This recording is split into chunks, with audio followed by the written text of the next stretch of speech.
G'day everyone, I'm Tim. So I'm coming to you today from my laptop in lieu of a recording of the actual TOI because alas, the streaming did not work. Apparently I had no sound. But let us not dwell overly in the past and jump right into it. Today I'm pleased to transfer to you all some information about the new REST client feature in JADE 2020. In this presentation, I'm going to be focusing on demonstrations of the feature and how to use it, with only a minimal discussion of the theory behind it. But if you are interested in learning more about REST in general, I'd encourage you to check out the presentation that I gave for the JADE user group last year, which we have recordings for those available on the website.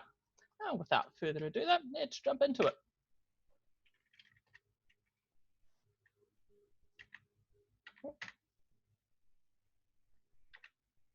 Alrighty. In JADE 2020, there are 3 new root schema classes that you can use to consume REST services. First up, JADE REST request, with which you can specify the request you want to make. JADE REST client, which performs the actual process of sending the request. And JADE REST response, which is populated by the JADE REST client based on the response from the server. So the JADE REST request class has properties for the various parts of the REST request. For those properties that will be used as is, they are public, so you can manually fiddle with them if you need to, although normally you can be manipulating this object through the methods.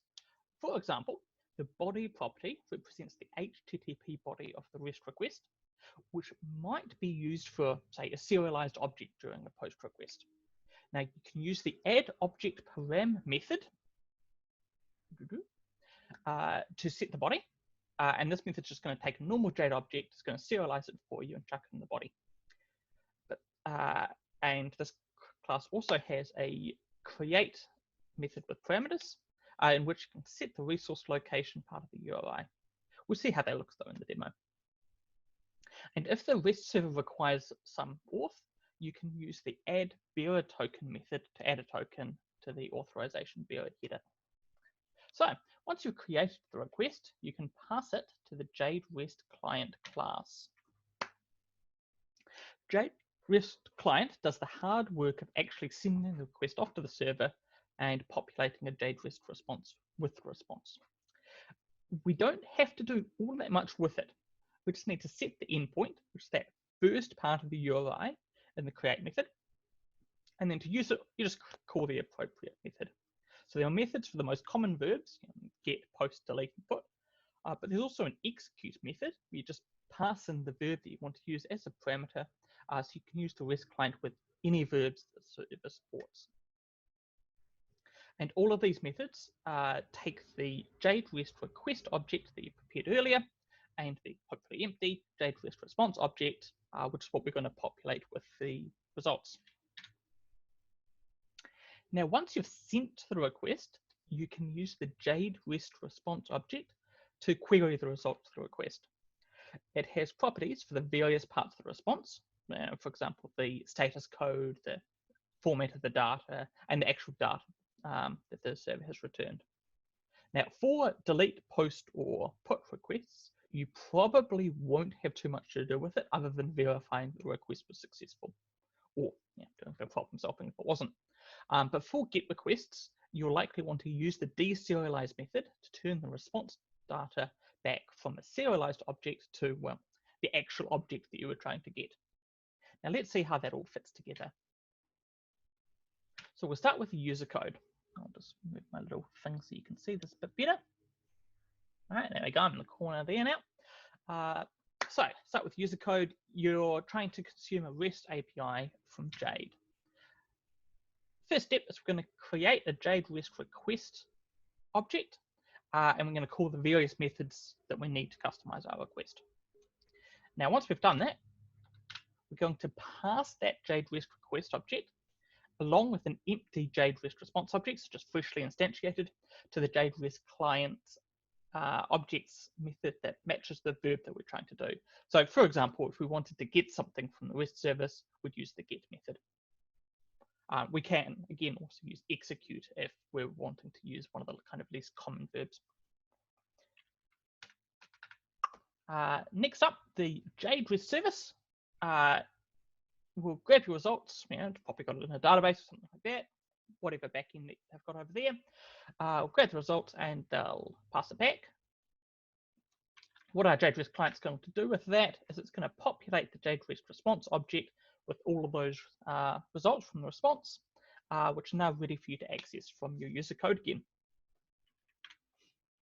Now, let's see how that works in our first demo. Now, for this demo, we're going to be using the Xkcd API. Now, for those of you who haven't seen it before, Xkcd is a webcomic with nerdy jokes about maths, science, and technology. And they also have a REST API, which allows public access to the comics. Now, that's what we're going to be consuming. Alrighty.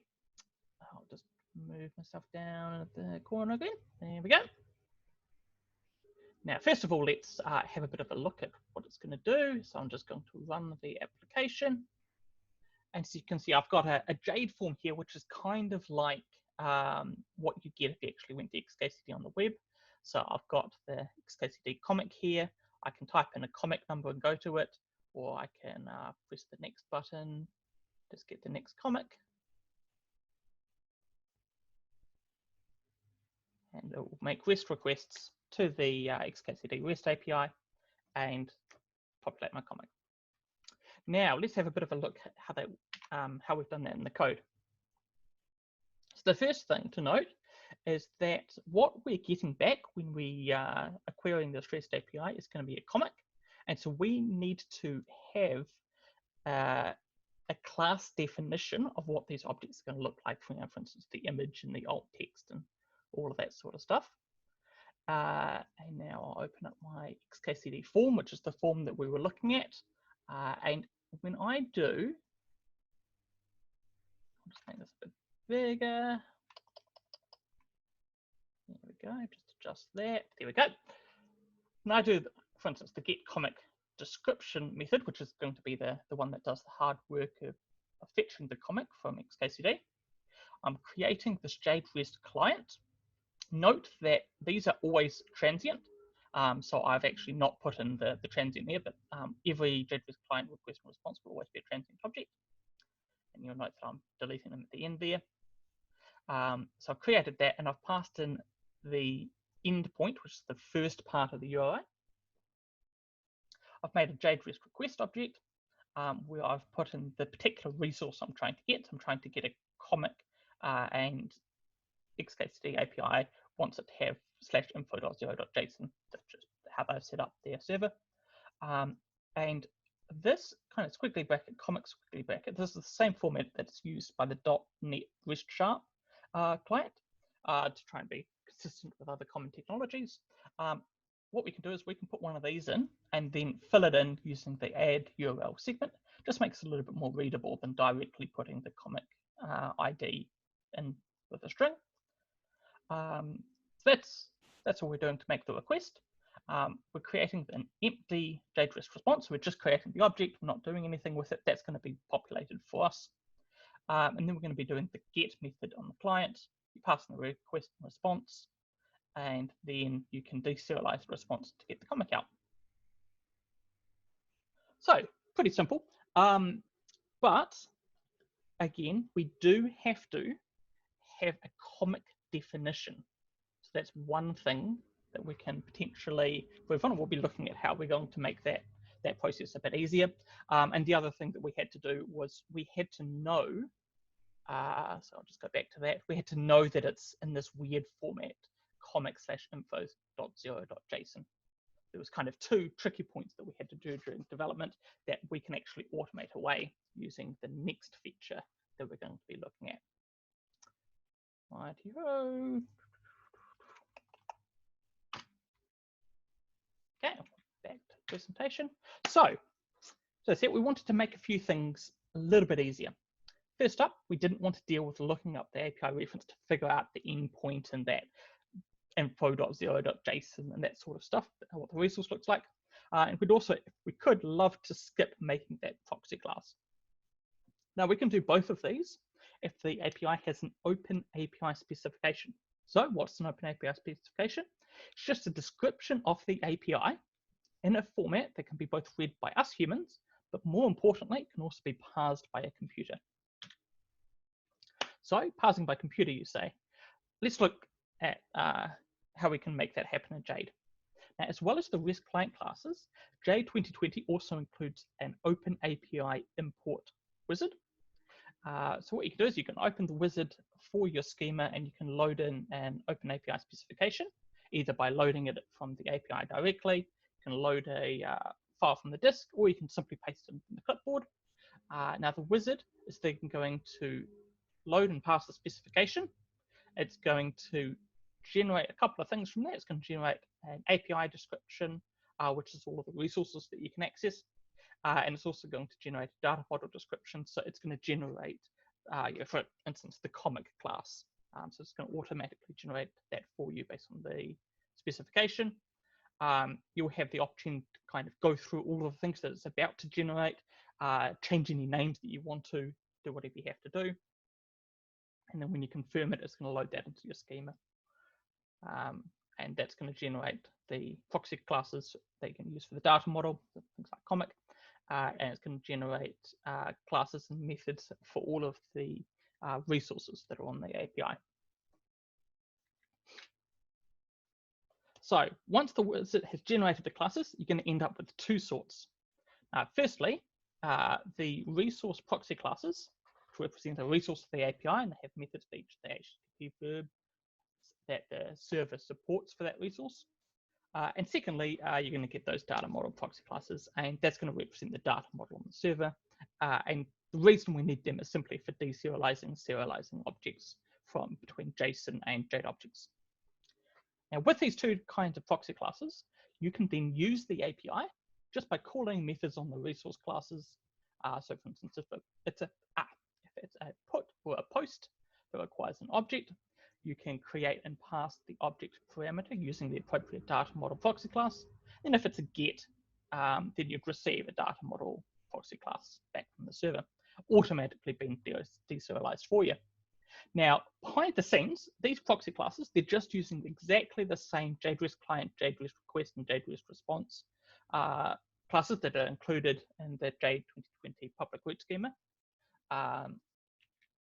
So these proxy classes, they're super easy to use, but what if you want a little bit more of a low level of control? Let's say you want to do a little bit of additional logging, or you want to modify the HTTP header in some way, whatever you want to do. What you'd really want is to be able to access those underlying JADE REST client classes still. Now, you might be tempted to modify the automatically generated code, but I wouldn't recommend doing that. As soon as you reload the specification, which by the way you will want to do whenever it changes, any changes to generated code are going to be lost. So we have another way. Hooks. You can hook into the generated code from your user code. Now let's say that you've got your user code and you want to use a hook with the resource proxy class. First up, you're going to need to make a hook class. To do this, all you'd have to do is subclass the new JADE REST proxy hook root schema class and re-implement one or more of the hook methods, which are pre-serialize hook, pre-send hook, and post-send hook. Now, each one of these has a default implementation that just does nothing, so you only need to re-implement those that you need. Then you can attach a hook object to the resource proxy object before you use it. The hook methods are now primed and ready to go. And as long as a hook is attached, whenever you call one of the proxy class's methods, it will automatically call the hook methods at the appropriate points of execution, passing the JADE REST client, JADE REST request, and JADE REST response objects as parameters, which you can then read and modify in your hooks method. Now, we come now to our second demo. We're just going to have a bit of a look at how the Open API import process works and what we get out of that. So, back over here, I'll close off Xkcd schema. Now I'm going to make a new fresh schema. New fresh schema. There we go. Just open in the class browser. As you can see, there's nothing in it, just what you start off with by default, just an empty schema. Now I'm going to open the external components browser. That's Control-Shift-R is the keyboard shortcut I use there. And if you've done any .netting. You've probably used this before, but you might see that there's a new tab here, the Open API tab. So I can now import a Open API external component.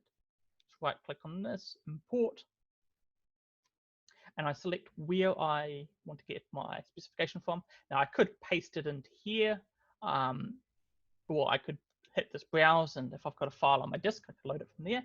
But I want to get it straight off the internet because that seems like a clever idea to me. So this is a URL. Oh, I should show you it over here. This is a URL that has a specification. This is just an example Open API specification from Swagger, which is the company that does a lot of the tool setting for this. So I can get from the URL. As you can see, it's popped into the box. By the way, it's also automatically formatted it for me, which is nice. Now, when I hit this next button, it's going to do a quick validate to make sure it's acceptable, which it was. If it's all fine, it's just going to silently go ahead. If it has any problems, then it will pop up a box telling you exactly what the issue was and where in the specification we had the problem. And now we get a chance to name the REST API.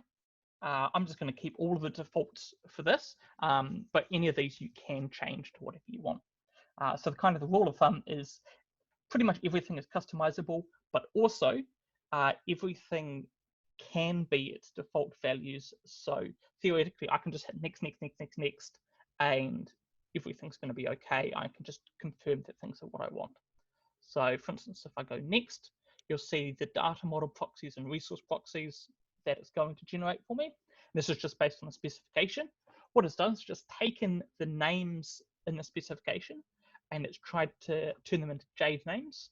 Sometimes that's really easy. So for instance, in these proxy classes, all of these are valid JADE names that didn't clash with anything in my schema. So it's just kept them as is. If you have any things that aren't available in JADE, so for example, JADE, what am I saying? JADE classes have to begin with a capital, but if I have a resource that begins with a lowercase, then it's just going to uppercase it for me. And also these squiggly brackets, these are parameters, which they're going to be parameters of my method. I don't need to include them in the name. And so what it's going to do is anytime that there's any sort of clash, it's going to do this _1. Now I can also go and manually change these and have them be whatever names I want them to, but it's just going to do _1 and 2, 3, 4 until it doesn't have a clash, ensuring that every single one of these names is going to be a valid JADE name and it's not going to clash with anything else. You can also, by the way, use regular expressions to rename these as well. For instance, if you wanted to add a prefix or do some sort of modification to everything at once. Cool. Now we have exactly the same sort of process for all of the, we're going to have exactly the same process for all of the properties of our resource proxy classes. Note that if the API name again can't be represented in JADE, then it'll just change it till it can, but while keeping it as close as possible. And same for all the methods. Cool. Go over to next. On this final step, we can just see all of the things it's going to generate for us. You can exclude some resources if you only actually want to import part of the thing, you can. You're not allowed to take out the data model classes because these are often dependencies of the resources, but you can exclude whatever resources you want. And you have the choice of saving to a schema file and then loading it in later, or you can just load directly into the schema. So for this example, we'll just load directly. It's always going to put it in the latest version so that you have a chance to look at it before it's actually made any changes to your schema, just for a bit of safety there. So if we look at it in latest, we can see what we've got added and just make sure that it's done what we wanted it to do. So you can see I've got all these new classes for my data model, and I have all of these new resource classes with all of the methods for all of the things I could do with the API.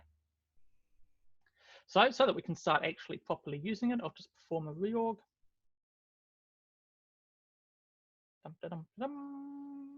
Great success. Sweet. Now, let's use these a bit.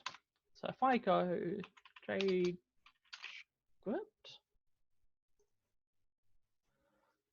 make a new method, I'll just call it M1. Just make the text a bit bigger for you guys. Okay, so what I'm going to do here is I'm just going to do a really simple get.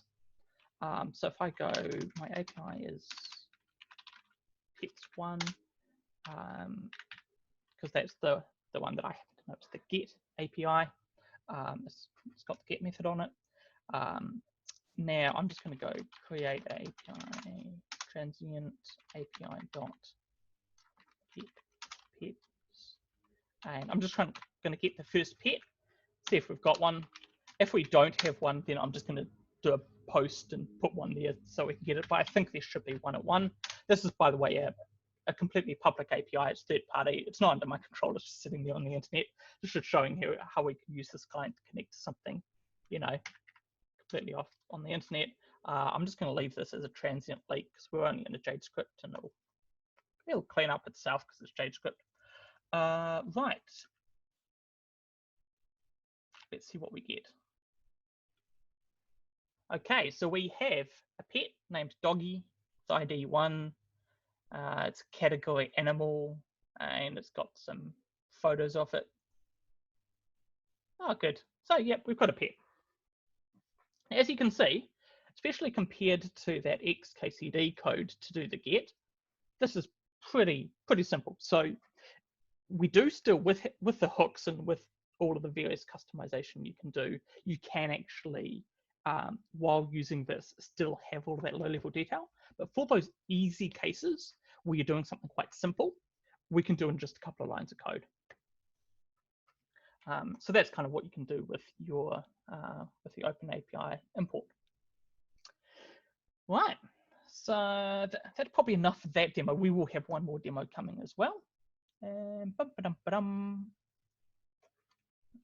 get back my PowerPoint. There we go. Alrighty. Now, to close off this presentation, we do have one more topic, which is about REST security. Specifically, securing your REST APIs with JSON Web Tokens. Now, so far we've been looking exclusively at client side, but now it's time to put on our server side hats. In JADE 2020, you can secure your REST APIs by requiring JSON Web Tokens to be included in the client's request. But what are JSON Web Tokens? So JSON Web Tokens, or JWT, pronounced JOT, they're a mechanism for associating some number of claims with a REST endpoint. Now, there's three main components to the JSON Web Token. First up, you've got a header. You've got a payload, you've got a signature. The header, you've got information about, kind of meta information about the JSON Web Token itself. For example, which algorithm has been used to encrypt the signature, and explicitly stating that it is a JSON Web Token as opposed to any other kind of token. Payload is kind of that's the interesting part. That's actually the set of claims that we're making about what we call them security principles. The person trying to, personal process trying to access the API, the client. So for instance, in this particular one, we said that the token was issued by toptail.com. So if we're not toptail.com, then, or we don't trust them as an issuer, then we probably don't want to accept the token. We've got an expiry. We're saying that the company is Toptail, and we're saying that the bearer of this token is awesome. So if you've got a REST API that only awesome people are allowed to access, then well, if you've got this token, you're in luck. And then finally, the signature. What the signature does is it just takes the header and the payload. Base64 encodes them and then encrypts them.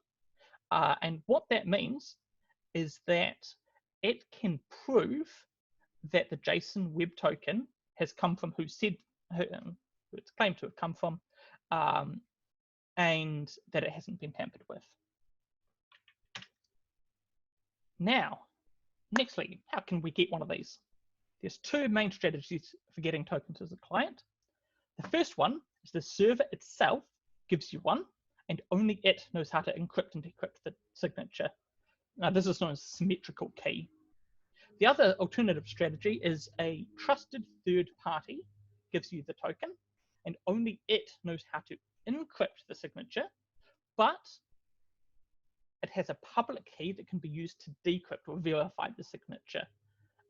So this is known as asymmetrical key.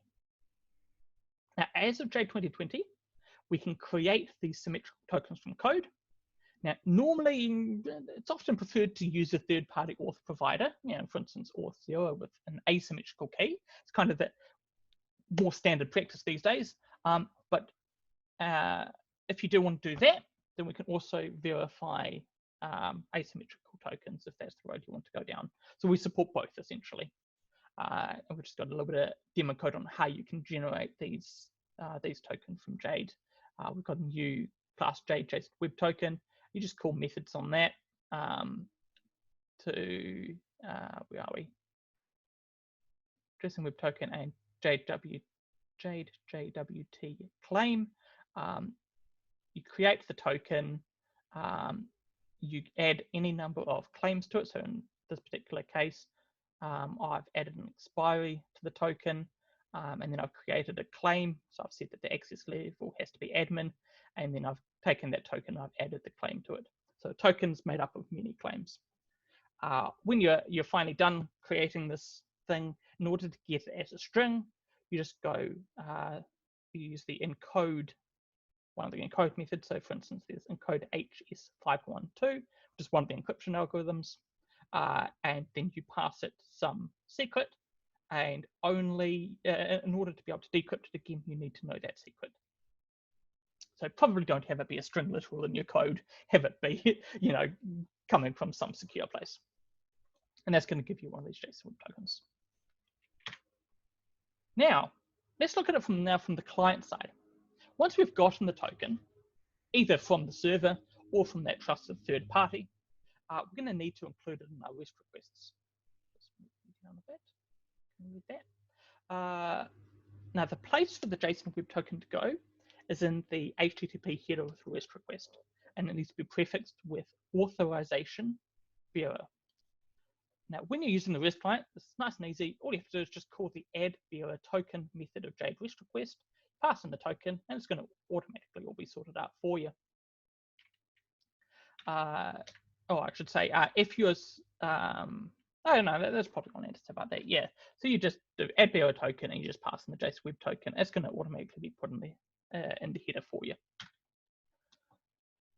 But now, finally, now that we know that we can get these tokens, we know we can pass them over as a client, we need to actually be able to, as a server, protect our REST API methods and force the client to give us one of these in order to access us. Now, how we can do this is by selecting a new context menu option, REST security options. So from the context menu of the method, that's going to bring up a form to allow you to create and associate some number of required claims with a method. Now, once these have been created, anytime any REST request attempts to access the method, the header will be checked for the appropriate JSON Web Token, signature is going to be verified, and the claim is going to be checked. Note that some claims don't have to be explicitly added here, and they're just going to be automatically checked. So for example, expiry, it's just always going to be checked, and it's just going to make sure that the expiry time is, sometime in the future, i.e. the token hasn't expired. Now, let's have a little bit of a demo where we can kind of see how these security elements interact with each other. So I'll close off this, go to REST server. Now, I'll close up Xkcd form. I'm just going to start up REST server. So this is a REST server app. I have a secure service here. I have a couple of methods on it. I have get customer, which is going to get a customer. It's also going to do a little bit of just writing some stuff out so we can see what's happening. And I have, if I right click and go REST security options, I have added a few claims that are required in order to use this. I also have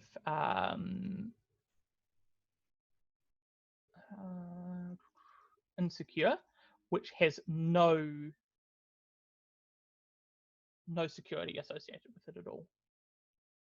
So normally, if you're just doing a get, i.e. to this insecure one,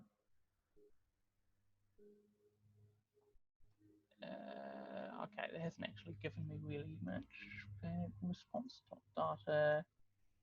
Oh yeah, I was doing it with XML, so I have some XML here. Okay, so I've custom in XML.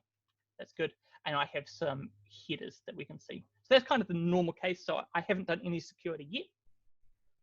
Now, if I go to now try and access my secured one. So I have, remember this get customer has some security associated with it. This is the one that's secured, the get customer method.